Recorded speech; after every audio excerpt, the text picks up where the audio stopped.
Hey everybody, how you doing? And welcome to episode number 138 of the John Riley Project. I'm so pleased to have as my guest, Mr.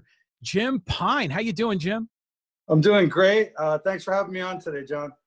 Jim, you and I met over at Poway National Little League. Our sons were on the same ball team for a while. And boy, I just learned about this, the comedy, these rogue comedy events that you're creating around town. And I just want to learn more about it. I'm hoping you can share with our listeners and viewers about this amazing work that you're doing. Yeah, I've been doing some crazy stuff. I do stand-up comedy. I've been doing stand-up comedy. I just hit my 3-year mark right before the pandemic started, Corona started. It was in February. And then all of comedy stopped and changed. The world changed for everyone. And I didn't feel like stopping doing stand-up. And I still wanted to see my comedian friends. So I think it was around April 17th or April 10th or 17th. April 17th, we did our first drive-up comedy open space mic. It was an open mic where everything was broadcast over FM transmitters into people's cars. So it was all safe distancing. We cleaned all the microphones and, we had double setups and everything. It was great. And it was a huge hit when everybody was really freaked out over what was happening in the world. It gave a sense of normalcy, or gave us a sense of things that, is the way we remember our history of what we've been doing. And, and it started it. And I've been doing every Friday since then. We just had our last one was it was our 7th one. And now we're in LA. We just had our 4th Saturday in LA. It's 7 Fridays in San Diego, 4 Saturdays in LA. Yeah, just honestly, we just took it to LA.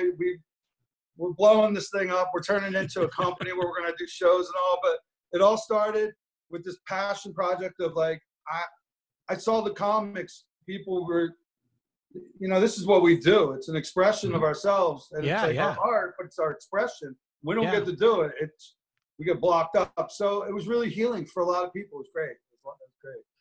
Well, I can sense it in you that it's something that you have taken great pride in. I mean, this is pretty cool. I mean, is it kind of like a drive-in movie sort of a setup?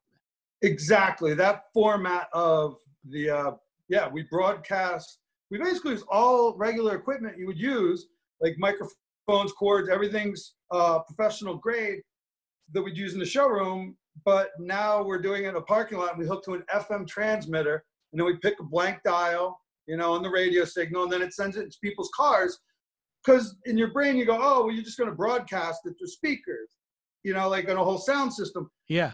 And you don't think like, oh, we'll broadcast it through each person's sound system. And we create like a hive where if you have 50 cars linked up, it's like, it's not loud, like the neighbors will hear. But if you're in that hive, you can hear everything. You hear the same music, basically, the same comedy show. So it creates this amazing effect that people can be outside, which isn't a great place for comedy normally. But we got to roll with the changes, and this is the way we're doing it so that we can still at least be doing comedy in a live format, because that's really important to me, that live format, being together. How is it like, I can imagine a comic, when you're in a comedy store, in a club, getting feedback from the audience is so important. I mean, it must be kind of a little bit awkward. You're not getting that reaction from the crowd as much, right? Yeah, it's really hard.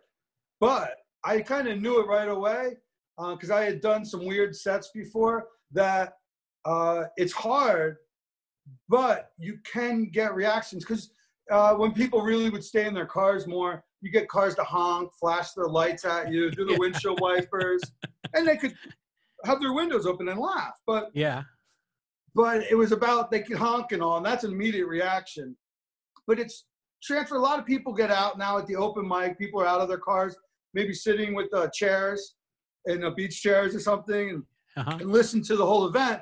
So you can actually see the people and get the reaction. Because when you're doing new jokes, that's what open mics are for comedians. You're supposed to be working on new material or doing old material with a little twist or changing things where you wouldn't want to do it in a professional setting.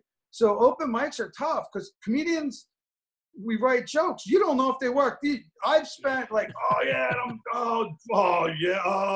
and then you get there and it's just boom, boom, and nothing. And you're like, okay, I guess I'm the only one that thinks this is funny. So that's important for comedy, is that reaction for open mics to know, is this material worthy or not? Like, does it work? And it really does work. Like, you get the feedback, you know, like, okay, I wrote a good joke.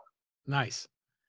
So, I mean, it's like art. I mean, comedy is art, and it's just like a painter. You know, you're going out there, and some work better than others, and you're trying out new material. I appreciate that. So, how many people are showing up for these events? How many comedians are coming out? What's it like? The first time we did it, and here's the thing, we do it like you said, rogue comedy. It is rogue. We go into parking lots and we find blank, empty parking lots, so we're not in anybody's way or taking up parking spaces, because there's a lot of businesses closed. It's not hard to find. So we go in the parking lots, and the first one we had maybe 17 comics went up, maybe 20 cars showed up. And so it was hard to tell because there were some other customer cars around. So, but it was like, okay, people showed up. I was nervous. I was like, okay, I'll just show up. 3 friends will show up. It'll take an hour. We'll be done. And I'll realize I'm an idiot. And it blew up from there. I mean, the last one we had in LA, there was, it was the previous week. This week, there was a lockdown in LA. So we only got about 40 cars. We put up about 40 or 50 comics. But at one point, we had like 75 cars, 125 people in a giant parking lot. And San Diego's been the same thing. 100 plus people show up, comedians, non-comedians. So you get real crowd feedback from your jokes. If you can command them, it's called, what most comics would liken, it's like a bar show. And in bar shows versus a comedy theater or comedy club, bar show is you got to win this crowd that maybe didn't know there's a comedy show going on. Right. And get their attention and have them pay attention to you. So that's where I think it's really beneficial. You got to learn how to work really hard if you want to go up and get anything out of the crowd. That's just so cool. I mean, I know you shared with me the info, and I've never gone, and I keep kicking myself for not going. But up in LA, you're doing it too. I mean, are you getting bigger crowds up there than in San Diego? Yeah, because LA scene is huge. It's the biggest comedy scene in the world. I'm not going to say it's the best in New York, because New York and LA have a whole thing, but it's the biggest scene in the world, I would say, without a doubt. Right. And people pay for stage time up there. They'll pay $5 to go do 5-minute sets. And we're just bringing this for free. So the comedians love it because it feels natural. It's nice. You know, it's like, oh, these guys aren't here to make money. Yeah. And it's really, we did it because we saw how much we healed the San Diego. We didn't heal. We saw when we were doing it, people had a chance to, it seemed like they were healing. Like, because they would come up to me and tell me, this is healing me. Like, I'm so depressed. I'm freaked out. Yeah. And now they started, I'm looking forward to next week. And then every week you see those faces, and the people are more relaxed each time. And I hear every time it's a story. I hear the most incredible stories at every single mic that give me tingles. And it keeps me like, oh yeah, this is really important to do. Well, I mean, it's like laughter is the best medicine, right? So share with me a few stories. I mean, of some people that have come up to you and what they told you. Like I don't want to say darkest, but I get the darkest. Like the most dangerous stories would be like people talking about suicide, because comedians, and I don't know the comedians are any different than other people. I think we admit things more and are more honest sometimes. So comedians will speak a lot about mental health, and comedians, a lot of comedians will suffer from mental health issues. So when this thing happened, this, pandemic lockdown, because now we're dealing with a different lockdown today. So dual lockdown. Yeah. Rioting and pandemic. But this lady came up to me and she said she called the suicide hotline 3 times in the last 2 days. And she's like, I can't even believe I'm here right now to tell you this. And she's like, I can't believe how I feel right now over from when I showed up. And she's like, can I hug you? Because she showed up with a mask and the 6 feet and the whole thing. And then can I hug you? It's like, yeah, I'm going to be crying for a moment on your shoulder, lady. And that's it. It's stories like that. I put a guy up, his son had unfortunately, tragically passed. And it was the first time he got to be on a mic since that. And this guy's been doing comedy probably 8-9 years. And, it's an important part of our things as stand-up comedians is our expression. I guess we're narcissists or something. We think it's important and people want to hear it.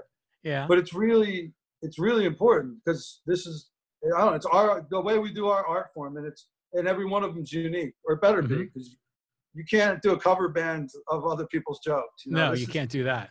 Yeah, and crowds like it when they know it's you. Right. You know, that's what they love most, is us to bare our souls. So Nice. yeah, that's it. You know, it's that over and over. It's just somebody saying, "Oh my God, this is my depression aid." You know, instead of taking pills, they know like, "Oh, I get to get excited a day or two before because this is coming," and then they're excited for a couple days after because it's like, "Oh, I got to feel normal and see 50 of my friends that I normally see that I don't get to see anymore." And when I say friends, it's more like family because we have such a tight community in San Diego. So we took it to LA because those people need that too. They, you know, I knew those comedians needed it, and we knew we had something that was really touching people, and it was really bringing people into a healthy mind space. So yeah, I can feel your energy. I mean, I can feel how not only are you helping other people overcome, you know, the challenges during these times, but I can see the energy in you. I mean, this must be so fulfilling for you. I mean, we talk about in this podcast about pursuing your own happiness. I mean, building self-esteem. This is like, it's got to be a great thing for you.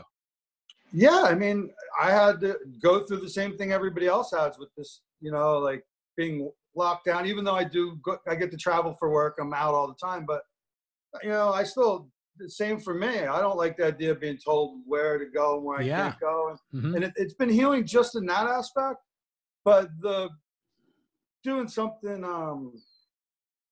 so not, you know, selfless in a way, you know, I mean, be honest, we went to LA last week. It was 12 hours. I left at 3. I didn't get home until 3. It was a 12-hour day. And, yeah, it's for the people. And then I get, you know how it is. When you give, you get, and that's it. Like I'm giving so much. I really am giving so much of my time and energy. Yeah. And I care about this so much, but I get so much back. Yeah. So much that I'm literally, you know, it might be in a week and a half, we're going to have our first show, you know, knock on wood. You know, we got things in the works, and that's where we're at. It's because comedy still needs to be, this story needs to be told. And things are still not opening here in California, the same as everywhere, you know, in the country's a little different. So, yeah, no, it's incredible. It's really, what it's given me is just, I feel really, it's definitely filled my cup. Like to the point where it's running over. And yeah, it's, you know what it is? When you're doing something, you know that it's selfless. Like you're little, like you brought up Little League to start. Like, you know, you go coach the kids in the Little League. It's, who cares about work that day? Like you have that, it's healing because you're getting that human connection. And that's something that we, you know, we could all use more of possibly, or most of us could use more of. So yeah. And the thing is, it's that human connection. Like you said, oh, it's important to have a crowd for feedback. And it's really about the energy. Yeah. Because if me or you were doing a video interview right now, but if we were in front of each other 6 feet apart, it'd be an even different interview. Yeah, it would. Our energy would be really mixing. And that's because that's what comedy is about. Because it's not about are they laughing or not. It's I feel the energy of the people. Like that's where I'm at. Like that. So it's the same thing here. You know, literally watching somebody show up with a mask and then leave and on their own accord with no mask, hugging somebody. To me, that's healing. You got healed. Beautiful. That day. So you're doing San Diego and you're doing LA. Are you going to be expanding more, going to new places with this, or what's this looking like? It's talked about San Francisco, Portland. We have to put our first show on, and we're shooting here. We're trying to beat LA right now because we have an LA contingent also that we're signing, you know, contracts with and all that. We'll more or less be taking of our LA shows. We'll produce them. Somebody produces a lot of stuff up there. So yeah, we're hoping we're going to get our goal right now is the June 13th or June 20th to have our first show. Well, forgive me, but what do you mean in a show? I mean, people are going to pay a ticket.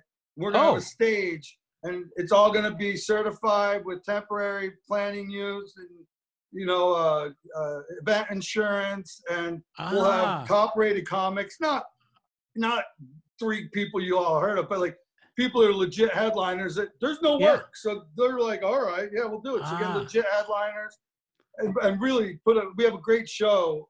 I haven't seen if everybody got back to us today, but like it's already coming together. The pieces of trying to get a bunch of LA comics down here, if not some San Diego ones. and put on an actual show, like in a big parking lot. Picture a mall parking lot or something, or, you know, it's a giant parking lot where we have 100 cars and a stage and lighting systems. And then everybody links their cars up, stays in their cars, and listens to the comedian. That's what we're going to do. Yes. So that's what we're doing. We're going from open mic to doing shows also. We'll still do the open mic because it's important for now. As long as it's wanted, we'll do it. Now I got you. Now I understand. Yeah. So have you ever been hassled by the cops or by property owners or anything weird like that ever happen? Yeah, because you left the word hassled as kind of an open-ended. We've been hassled, but all honestly in a really positive, really no negativity way.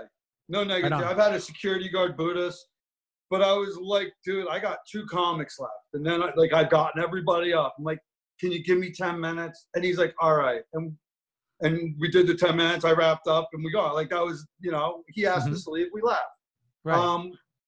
Our second show, a cop showed up. First show, nobody showed up, which is just mind-blowing because it was like everybody was freaked out. But at the second show, a cop showed up and he pulled up and I'm like, you know, I took the mic from the comic. I'm like, a cop's here. Let me deal with this for you. The comic took off. Yeah. And I go, hey, how you doing, officer? He's like, oh, I heard there's a fight. I was like, no, there's no fighting going on. We're just some friends hanging out. He's like, okay. And he's like, goes to Poway and he looks back. He's like, is that a microphone in your hands? I think now thinking I'm probably announcing a fight or something. Yeah. I'm like, I look down. It's like a mic and a cord. I'm like, yeah. He's like, well, we're doing a comedy show, officer. We're doing comedy. It's broadcast across the radios. Everybody's safe distances. And we're just hanging out. We're just trying to do. And he's like, oh, this is incredible. How do I tune in? So he tuned in whatever the code was, 107.7. He drove 40 feet away and watched. And it's a funny story because I go back and I'm like, all right, who wants to go up next? Nobody's heard the conversation I have with the cops. And now everybody's like, oh, nobody's like, I want to go up. There's a cop here. Like everybody's freaked out. I asked a couple of times and now I'm hearing the voices in my head are like, you're going to have to perform, Jake. I'm like, you're going to have to do this. And I went to start my material and I was like, this isn't going to work. So I just started riffing with the cop. Hey, you married? You got a wife or kids? And he went to start yelling back to me and he grabbed his microphone. He talked through his speaker in his car.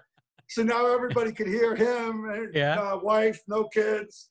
And just started cracking jokes out of that. He, you know, the personal life, like, oh, it must be great. You get to get out of the house. Or is it a new marriage or an old marriage? Like, that depends on just having fun, talking about you can break laws now. And he's like, minor laws. Yeah. And at the very end, I did like 5 minutes with them. It was great. The cars were honking and it was great. And the security guard, I see in the distance, security guard's walking up 300 feet away. And I'm like, oh, geez. Like, you know, and I'm over the microphone. I'm like, here you are, officer. You're here. You're not busting me. Here comes a security guard. He's going to, you know, big time you and bust us. We're going to be shut down. And then the Jersey in me kicked in. I'm like, hey, officer, could you handle this for me? And he like drove away and dealt with the security guard. And we finished the show. Nobody wanted to perform anymore, but we ended it, you know. So that's awesome. we've had a couple. We've been asked. We were in LA. We got booted because, you know, we picked a bad spot. We got booted by the California Highway Patrol and the local police. But they both were like, no problem. I was like, I'll handle it. I could talk to everybody through the microphone. I'll handle it. And we all left and went to a different place in Glendale. Oh no, in Burbank, and then finished the show until 12:30 in the morning.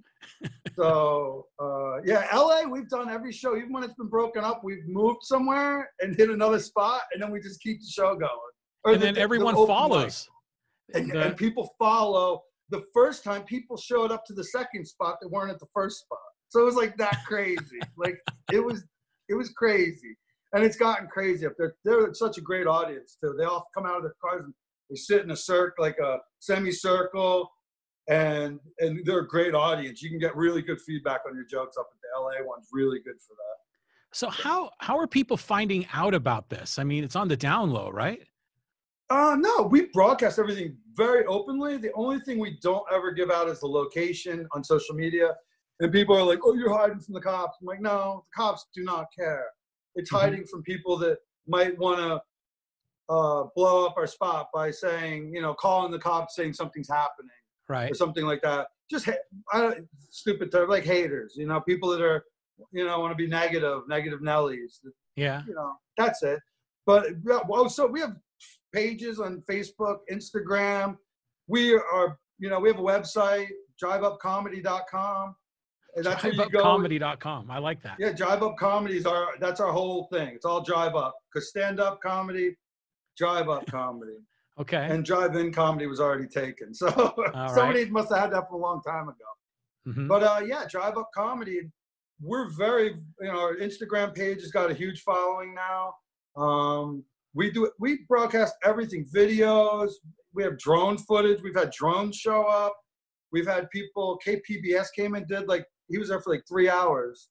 And he did a whole story on us and interviews and pictures and really took in the whole process of what's happening. Wow. I had a couple other people do some independent stories about us that are on YouTube and stuff. Just kind of like a journaling what it's like at one of these things. So it's just honestly, it's just been in this time when a lot of people have had negativity and darkness, it's kind of seems like, because it's been really challenging. It's been such a bright light, and it feels great to make something really positive out of a negative, you know? So how did you cook up this idea, and did you share it with some people and they said, oh, you out of your mind? This isn't going to work? Or did they latch on and say, oh my God, this is great? How did that go? This guy, James Hosford, he's a San Diego comic also. He, before the pandemic started, so earlier March, he bought one of these transmitters.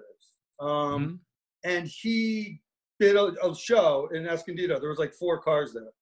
I did the show with him because I was calling him like, hey, I had some hints saying this is really going to be hard. I don't know if you realize how hard it's going to be to do comedy in front of cars. And I went and I had a great time. I had so much fun on my set.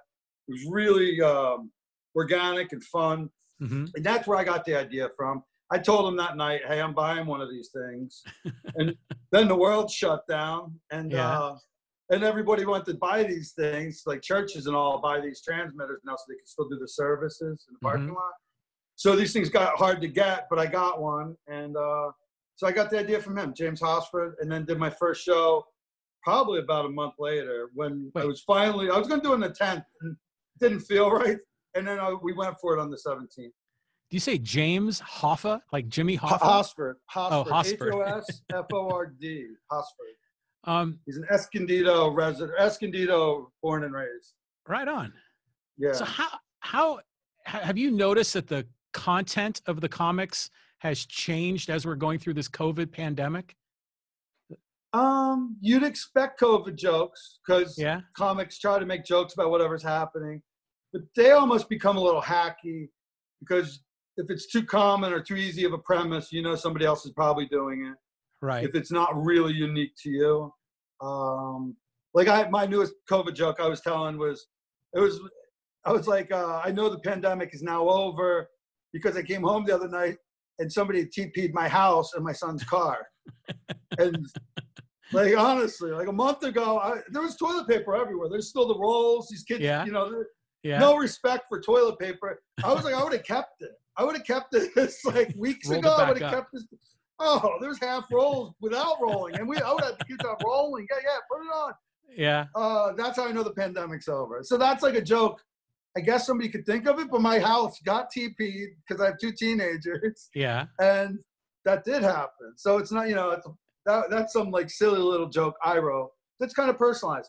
But the jokes I'm mostly hearing are what stands out the most to me is seeing comics do strange things on stage that they wouldn't have done. Because there's, as crazy as you can be as a comic, there's only a lot of things are frowned upon. I don't care. I never care what anybody does because I just need to care about what I'm doing. And but we've had we've had a guy in LA show up in a chicken suit 2 weeks in a row. Sam Bilski. That's Sam Bilski. No, that's not Sam. That's Sam Brillhart. And he does chicken-related jokes the whole time. And like, like he's doing this. And he might do that normally. I don't know. But we've had a lady with a gun. Like she was in band and has that gun. You throw the gun. I don't know what it's called. Yeah. Like the wooden rifle. Yeah. But she did that like during her set. She's like doing the gun thing. We've had a comic on roller skates. Really? I had a guy last week, this guy Perry Kurtz, world renowned. He played the keytar and hooked it into our soundboard wirelessly. Played the keytar, which is a keyboard guitar. Oh yeah, like Jan Hammer. Yeah, he did that, and then like he rapped, and then he started playing with his tongue. You know, so that was like, I don't promote it as a variety show, but I don't discourage anybody from doing anything goofy. Right. We have one guy does character now. He's Hall McGraw. He shows up and does like booty shorts, like jean shorts cut off and the tent, like Daisy Dukes. Daisy Dukes. And it's funny just watching the people do things I don't think they might normally do. To see that side of them, like just let loose, have fun. We're in a parking lot. Don't take it too seriously. Well, the thing that I love about comics, besides the humor, is the insight, the unique insight to society. The social commentary, and with all the protests that are going on, that's pretty recent. It'll be interesting to see how the comics navigate around that. Well, they'll make jokes about it. I've never seen a subject that hasn't been joked about. So right. I mean, Kobe, people were pissed that day, that Sunday, if you told a Kobe joke, but I heard like one or two where I was like, be mad, but that's funny. That was funny. Yeah. Well, because you guys got to push the envelope, right? You got to kind of make people a little uncomfortable at times. Yeah, I do that with my I want everybody to be comfortable, but I definitely make people a little bit, and that's what comedy is about. It can be about. It doesn't have to be. That because it's humor. Yeah. This is when we're supposed to be. We need take a joke. This is just a joke, and that's what people. I see most of the time. It's always fine. It's really always been pretty fine. I rarely have seen too many people get really outraged, and when they do, 90% of the time they're like hammered drunk. Honestly, like watching just watching a lady get mad at a black guy for him using a racial slur upon himself. Yeah. And her be like, you shouldn't say that. I was like, well, I don't think you can tell him what he can or can't say. And it's like, how drunk are you, lady? Like, geez. Right. But that's what we do. It's because through comedy, we need to push things because we can't get too serious. We get too serious, I don't know. I love it because that's, for me, comedy has always been the most important thing. Would have been stand-up and movies, like comedic movies. Yeah. Because I love laughing. I love joking around. I'm rarely the funniest person in the room, but I have a unique perspective, which I can use on stage, and I have a lot of fun with, And, so you've been doing it now for, you said 3 years? 3 years, yeah. It started at 45 years old. So walk me through that. How do you decide to do that as a middle-aged man, and what spurred you on? What triggered it to get involved? I wanted to do it. Well, first, I didn't know you could just do it. I didn't know, like, I grew up in a small town. There was nothing, no comedy. There was no comedy club, nothing like that. And so I didn't know it was an option, which sounds kind of weird. Like, I knew there's comedians. I just thought they were just so funny. They're comedians. So when I moved back to Jersey, I wanted to do it because I've been listening to Howard Stern a lot. This would be maybe early 2003 or so. I've been listening to him for decades, and I was like, these comedians go to clubs and they're talking about open mics, and I was like, I could do this. I finally saw my avenue. But now I had 2 kids and 2 jobs, and little leagues coming, and all. It's like it's like, I'm gonna drive what? I'm gonna drive 35 minutes to Atlantic City. To what? Like, go to, like, what? Like, it's just like, it just wasn't the time. And then through podcasts and all that, I really saw how, like, oh, this is how it's done. I understood that there's this process. And from that, I was I knew it came down to, I took a bunch of mushrooms and, you know, it knocked my socks off. Yeah. And I was able to really look at myself and say, no, this is something I really need to do. I need to try it at least once. Yeah. And from that experience, I, you know, forced myself, hey, prepare for it, write it, give yourself a year to really investigate how this is done so you can go about it seriously. And I did it. Maybe 8 or 9 months later, I went on stage with 5 minutes written. I mean, memorized, word for word. Everything was perfectly memorized, which was horrible. But, and I did it. And before I walked off that stage, my feet are like going ready to walk up stage. And I was already going, oh, so we'll just be doing this forever. Like, we're going to, you just found something you've never experienced. And it wasn't high from the laughs. It was just that being in front of people, the energy once again, feeling that. It's like, oh my God, it was so amazing. And that's awesome. And it's a very, very, very humbling endeavor. But it's my favorite thing I've ever done in my entire life. That's so cool. I mean, so if you kind of work your craft and put something together, can you just show up at an open mic, or do you have to? I mean, anyone could show up, right? You could show up to this Friday and do a set, like to just break it down. And if we were a club, it would be the same thing. There's always a process. You got to sign up, or maybe you put your name in a bucket and they got to draw it. Because there's a lot of waiting around. With open mics, there's a lot of waiting. You might be there for 2 hours waiting for your 3 minutes or your 5 minutes to go up. So anybody can do open mics. I tell everybody that has an inkling that wants to do it, just face that fear and do it, because at least you did it. And but it's, you know, it's a very humbling. I started at 45. Most people start in their 20s, early 20s, sometimes in their teens, some in the 30s also, but nobody starts in their 40s. Only idiots. So I started at 45 because I've never walked the normal path, or when I have, it's never worked out for me anyway. So I've always done best when I walked my true path. And it was, I knew I was like, I don't want to get famous. I'm not doing this for the money. I'm out 5 to 7 nights a week when the club's open, doing it, because it's just doing it is all I want to do. I just want to go on stage and do it. Tell the new joke, come up with that new moment to let something take up an idea and let it happen on stage, where the creativity happens there. Where I'm like, oh, wow, I surprised myself with that. You know, like, never saw it coming. And you're making people laugh. Like, that's the key. Like, if you're doing really good, it's not about rich. It's about making people laugh. And if making people laugh, that's just healing. And I mean, literally scientifically healing. And there's no time during laughter, time and space, all that's gone. Like, because you're just so in the moment. It's like that present moment experience that is so, I cherish that stuff. So it's amazing. I said I'll be doing it until I die. Right on. Without a doubt. What's your favorite comedy club in San Diego County? The best comedy club is, my favorite's the Comedy Store. I don't do open mics. Right? Yeah, the Comedy Store in La Jolla. Out of respect for the Comedy Store, because the Comedy Store is the greatest club in the world in Hollywood. It's the greatest. Mitzi Shore is the grandmother. She's the mother of comedy. She created what comedy is and stand-up comedy is. And I've gotten to perform there and done open mics there. Nice. But yeah, my favorite is that, because it's been here for so long, is the Comedy Store in La Jolla. But I work at MadHouse Comedy Club, and we're a comedy club that caters to comedians and lower level comedians that are coming up.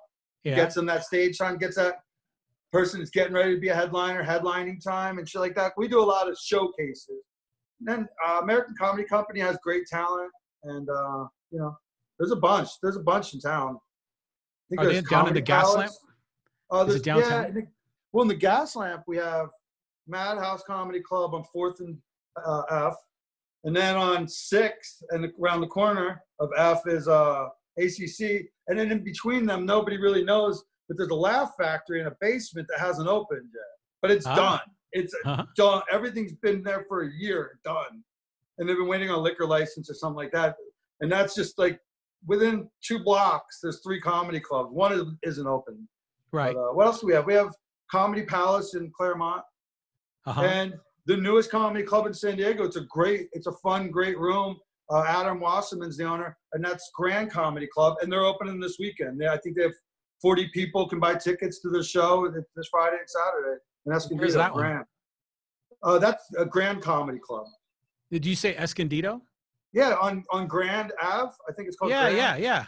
It's called the Grand Comedy Club. It's a pizzeria, and then in the back they have this giant room that holds like 170 people. But now awesome. it'll be 40. Yeah, and they're doing a show this weekend. They're back. So the comedy clubs are opening up again. No and yes. MadHouse is only selling food. Comedy Palace hasn't opened. Comedy Store is not open. ACC is doing open mics, and I'm waiting to see if I got on the list right now. That's why I was looking down at my phone. Yeah. That's tonight, and then tomorrow night, and then they've been doing shows on weekends starting last weekend. They say they're not doing comedy. They say they're doing one-way conversation. Okay. Because they can't do entertainment, apparently.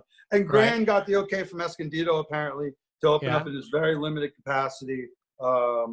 And they're going to be open this weekend. So, yeah. It's just California. That's where we've been, like, the last place to open. Where Arizona's been open. Vegas has stuff open. I have a show in Vegas next week in the Mexican Cantina. But it's a fun room. Room. So are there certain comedians that kind of are an inspiration for you that are influential? Yeah, there's definitely. To me, he might not be the funniest, but he's the most powerful. Is George Carlin? Oh, of course, yeah. Because he mixes the danger of talking about politics and religion and taking that chance to offend people, but he has such an intelligent approach to dissect and break things down, and dissect them that. Yeah, I'm sure people got offended, but to me, I love his idea of possibly waking people up, but making them laugh. Right.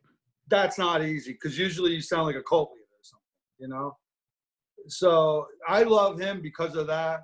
And then the goofy, like, I grew up with Andrew Dice Clay. I love him because he was so different. And I'm never really offended by anything offensive. It's hard to offend me. So I liked it. I was also 17, so I love Dice. You got Eddie Murphy, Richard Pryor. I mean, absolute incredible people. And somebody who's not a stand-up comedian, but has probably had one of the biggest influences in me is Howard Stern. Yeah. Because he's not a stand-up comic, but his whole thing was comedic. And it's that idea of, sarcasm, playing something off one way and doing it another, the misdirects of things, and just the goofiness of life. Like, just let's laugh, for crying out loud. I saw an interview of George Carlin, and he was talking about his career, and he said what really changed for him is he suddenly stopped giving a shit, right? And he became braver and just started commenting on things that were, like you said, kind of religion and politics. And then that's when he really blew up. He wasn't being extra careful, it seemed like. Like, I'd love to know when that time was, too, because he'd probably been doing it a real long time. And what that sounds like to me is he found his true comedic voice. Yes. I heard Bill Burr talking about that today, where, like, he would do his stuff. It's funny. But until he actually, for him, he gets angry when he's on stage. And that's the connect. He can go off, and people, like, they get attracted to it. And that's his voice. That's his true voice, where he can say anything. And that's where I'm from, because I started later. I might have a chance to find my voice a lot quicker than others, because I've already got a bunch of years under my belt and just life. So, and being from New Jersey, it helps, because I just don't care a lot about what people think. I love being kind. I love being nice, but it's like, that to me is my most important thing, is finding my voice. It's not even about my jokes. It's about just learn how to go up there and talk and just let that, and it's just like bang, bang, bang. Like, the crowd just, because you tapped into your real voice, and then you tapped into the muse, that energy of the muse. And and it's not generally, it's not you. It's like it's going through you. Like, you know, the energy. Yeah. I don't. When I'm saying the funniest shit I've ever said on stage, I never even thought of it before. I've never heard it until I said it. You know. Really, it just happens right in the moment. Yeah, like real creativity. Like not at home working something. It's like, boom, oh, that was perfect. Don't have to fix that ever again. And then now you have something for you can say other times. You know. Yeah. And that's the fun, because when you trick yourself, even like, oh, I didn't see that. Like, because if you don't see it, then the audience wasn't going to see it. That's a big part of comedy, is the not knowing what's coming next. Generally, it's, you know, the surprise, the reveal. That's the part that gets the people. You know, the reveal. How are you going to do that trickery? Nice. So, yeah. You're talking about the comic that's angry. I'm thinking about Sam Kinneson in the movie Back to School. Yeah, remember that? He's just like yelling at Dangerfield and all the other students about, you know, the Vietnam War and all that. That was something. That was fun. Oh, and I think Rodney like pulled something out. He's like, "Oh, if those commie bastards didn't with my coffee." Yeah. And he's like, "Oh, okay, it's very good. It's very good." Yeah. Sam Kinneson, I wanted to say his name. I couldn't think of it earlier. He was a flash in the pan, but it was during that our 17-year-old age, and he was so rock star, because that's what Dice did. Dice went rock star with comedy, and Sam Kinneson did the same thing in a very quick period of time. But you know, he was part of that whole crew. He worked at the Comedy Store in L.A. Dice was there.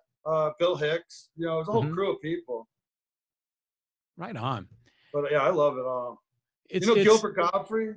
Yeah. Oh my God, what that guy! You wouldn't expect the stuff he says to come out of his mouth. Like, you wouldn't see it coming. He's something. He's very unique. Yeah. Is he an East Coast guy too, I think, isn't he? Yeah, he's Manhattan, New York. I think born and raised Manhattan or Long Island, Manhattan. He's one of those. He has his voice. Right on. Yeah. That's awesome. So all good. So are you hanging in there with all these protests, and you know, is that kind of shifting things for you? How's it going there for you? Just like not wondering if I can go out, if going downtown is going to be a viable option tonight. So that's affecting me. But no, I don't know. I don't know if I'm ignorant. I don't feel like I'm ignorant, but I don't like with the pandemic or with the riots. I'm not seeing it directly around me. I don't see racism around me that often. Yeah. It's really upsetting to see what happened to with the incident with George Floyd. Yeah. Or any other black male's name that we can go down a list that's way too long. It's too long of a list. Yeah. So I'm affected by that. It angers me when it happens, because I hate injustice. Right. And we don't need injustice. There's like things that were going to happen in the world, but we don't need injustice. We don't need to treat each other differently because of our skin color. So it saddens me to see stuff, but I'm going to go out on my day. I'm going to be really happy, and I'm not going to be really sullen or anything. I want to be a bright light. I want to be a positive force. I know that maybe I got to be me. I'm not going to be all super sad. I mean, it really hurt me that the first stage you see is like, oh my God, this is so horrific. But George Floyd wants us to go on and live, and in his memory, I would think, and be peaceful, and hopefully we can enact change from all this craziness that's happening. Unfortunately, people are misdirecting, I think, a great message of peaceful protest, and violence starts happening. That's sad, because then the message isn't being heard now. Now it's about, the rioters. Now the cops almost look better, because it's like, oh, I told you these were bad. You know, it's like this whole thing, and it's like, oh no, man, we got to change. We got to change the way we look at people. Police got to remember they're just policing. They're not these militarized. Right. As much as they want to go home at the end of every day, and I want them to go home, so does everybody. Every citizen needs to go home at the end of every day too. Right. We shouldn't be the. We shouldn't be the like. Oh well, the cop got to go home. You know what I mean? It's like we shouldn't be fearing each other. You know. I know how to deal with police officers. I've been around them my entire life in positive ways, and I know how. Like, even as a white guy, I always hands are on the wheel. I'm reaching to my glove box because I know if he's relaxed, I'm probably might not get a ticket too. Like, right. So it's about, I want him to be relaxed because he has the most authority at the moment. Even though I don't give him authority, he's got a gun. He could really mess up my day. So I'm all about, let's make you really comfortable.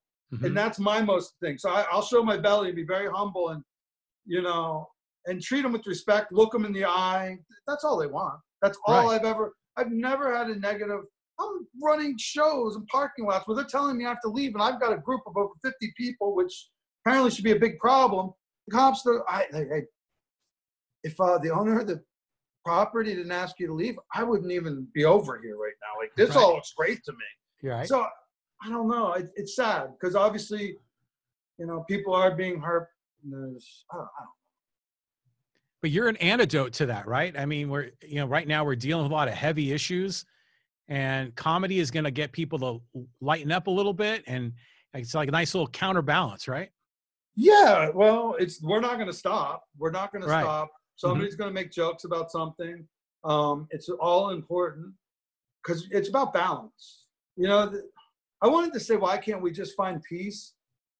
But the truth is, we can't just have peace. We live in this world of duality. This is what the laws of this plane of existence that we're on in this third dimension. So it's just the way it is. There's, you know, like, you can't have something without the opposite or the other. So, you know, that's what I'm doing this for. People in the beginning, I get comments about doing this comedy. Like, you think what you have to say is so important that you have to go risk lives and all? It's like, no, God, no, I don't think anything I have to say is that important. This is more about just letting people that would like to come together, even though they're being told they're not allowed to. It's like, hey, do you want to? Because I'm a big believer in having your own authority, being your own authority, and not giving anybody jurisdiction over your life. And if you act accordingly and live, you know, you live it's not, I don't even need to describe it. We all know right and wrong.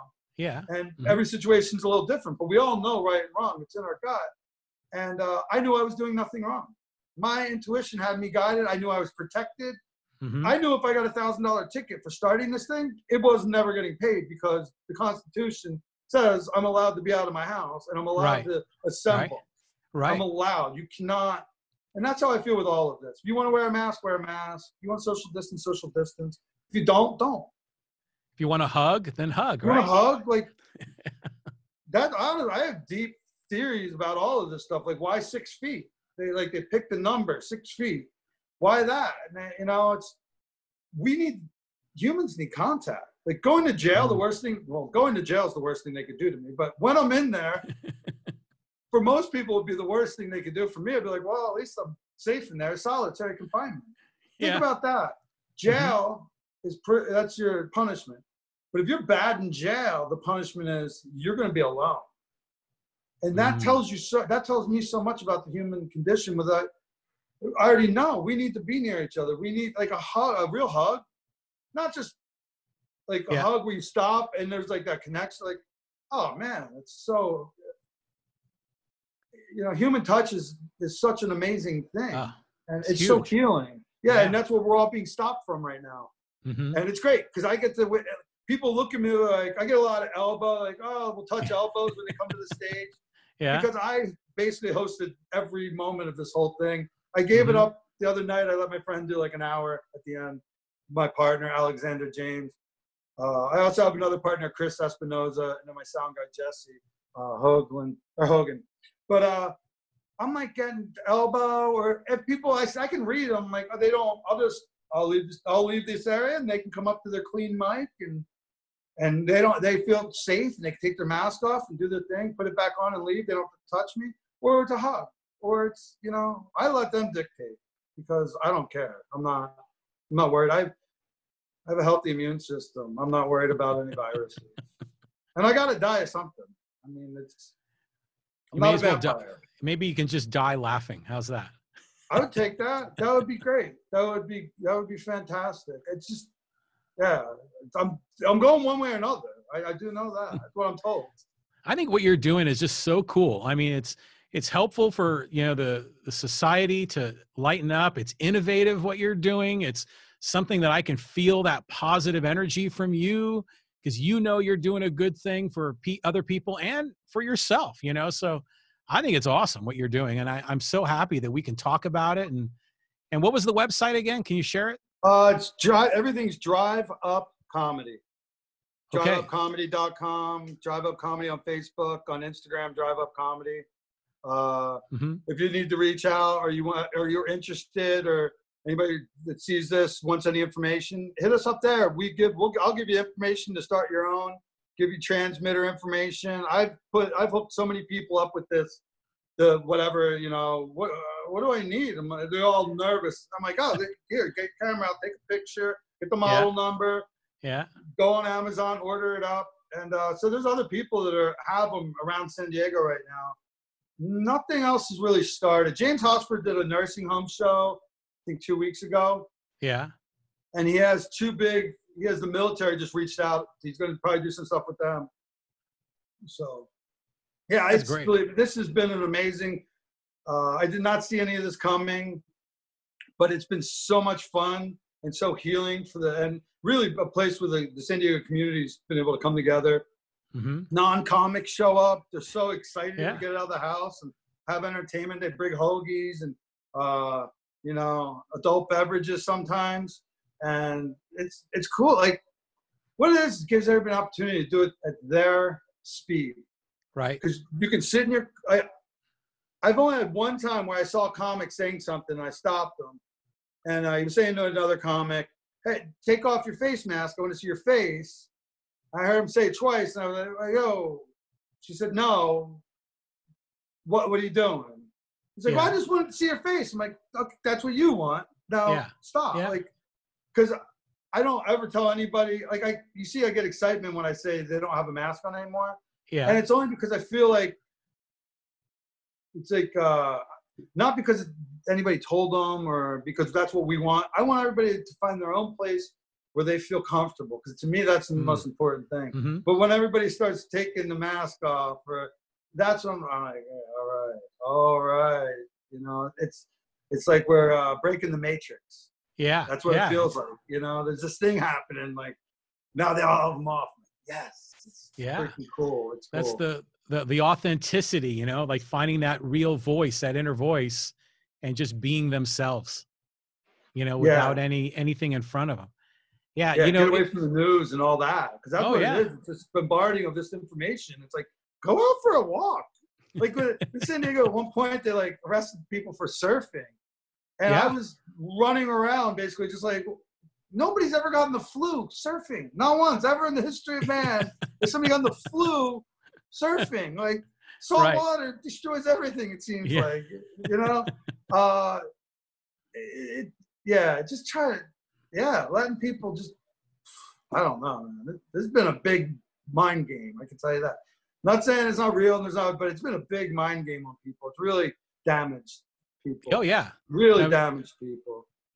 Very affected our psyche. It's empowered certain people. It's disrupted. But I remember I did a podcast a while ago and I titled it "Chaos is a Ladder." Remember from Game of Thrones? That was what Littlefinger would always say. And while we're having this COVID disruption, it creates opportunity. It creates a situation where you can have drive-up comedy. You know, that wasn't really a thing, but I mean, not really a thing before. It's just the dynamics are just so interesting as we've been going through these last few months. Well, I don't remember Chaos as a theory per se. I saw the shows, but chaos, I do love chaos. Yeah. Because if you can embrace chaos, that means you can embrace change. And that's kind of really, that's a good tool to have as a human, is being able to deal with change. And you know, that to me, it was like I'll say to my son or my daughter, I'll be talking to them, and it's like, try to find something you really love to do, you know, for a career in life. Yeah. Because that's really where I'm like, you're going to have to do this. So why not do something you're really passionate about? Yes. And when you work from passion and love, that's where you hook in with that chaos. And no matter, like, I didn't do this to create a business. I did this out of going, well, I'm going to donate by buying this transmitter and seeing what happens with the community. Yeah. I'm gonna put on open mics. That's what I'm doing because it empowered me and it made me feel like I had a voice again. Yeah. And from that, it's turned into like where this business can go is literally mind blowing to the things we're hearing right now and dealing with. And that was all started. It was a passion project, and that's like to let my kids see it now. For me, just telling them like, oh, dude, he's been seeing this through this journey of me doing this stand-up comedy and then this drive-up mic.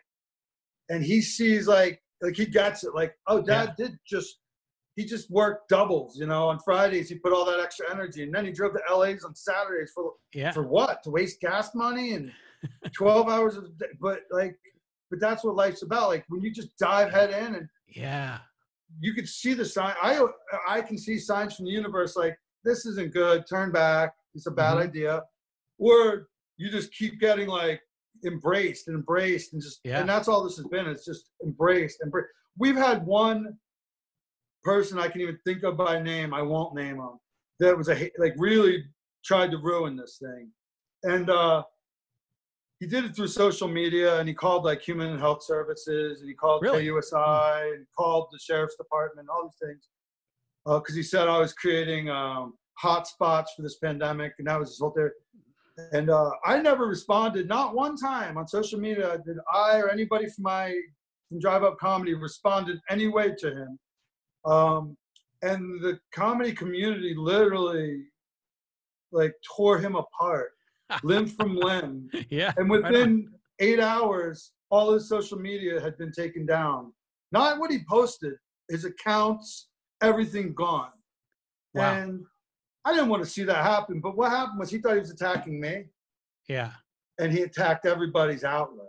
This isn't just about me. This thing's way bigger than me. This is where people go every week to heal. This is their therapist. This is, and he didn't realize that. And I knew it, but it was like that. I was like, whoa, wow. Like it felt amazing that the community was like, if you don't want to go, don't go, but don't destroy this for everybody else. Well, that probably reinforced in you that you were on to something really good. Yeah. I'd known it already, but that was something that like touched me so, like one of the most touching things in life, like was to just see that community be like, people that have never even been to it, and maybe they don't even agree with it, but they didn't like the idea of somebody ruining this for other people. Like, what are you doing? Like, this is, people go if they want. You can sit in a car and never be real. Everything's safe if you want it to be that way, or you can go out and take a risk. So awesome. You know, it really, honestly, that was like this amazing moment. Like, it just felt amazing to see the community. I've only been in this community for 3 years. I'm an old guy. I'm not always the most popular person, you know, like, oh, he's got old views. Hey, boomer, whatever. But it was like the amount of love was just, that was mind blowing. It really was. It was super touching. It was amazing. Cool. All right. Well, Drive Up Comedy. I'm gonna follow you on Instagram and Facebook, and check out the website driveupcomedy.com. Yeah, Jim, this is so cool. I'm really, really excited for you because I think this is a great thing you're doing, and so happy we can share it, you know, with people in our audience here for the podcast.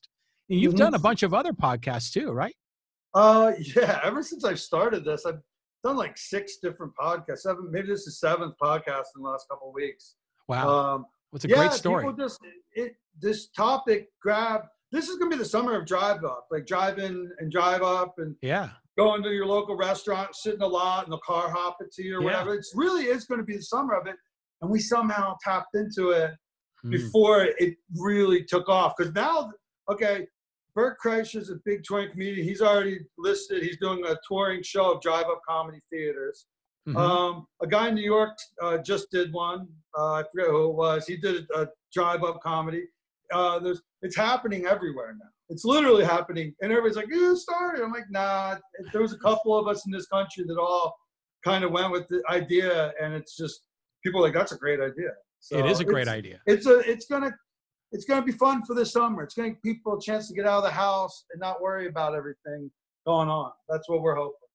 Right on. I hope to see you out at a show. I want to go. I keep I got to get out there. So I'm turning into an old fuddy-duddy. So I'm going to make a point of going out and seeing you. But Jim, thank you for joining me. This is awesome. I'm really, really happy to learn more about your project.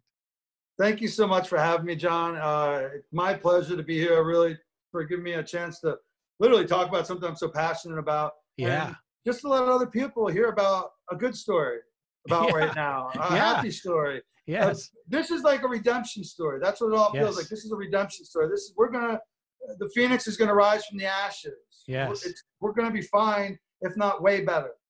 We are, Right on. people. We're all gonna be better for what's happening right now. It's the reverse. It is. Well, I hope you get the text tonight that you're going to be on the list. All right. I hope I get it too. I'm on the list. I'm on You are. the list. Yes. All right. Text. I'm on the list. All right. Well, I'll let you go so you can be ready for your show tonight, man. Thank you, so Jim. Much. You had a great night. Thank you so much. Take care.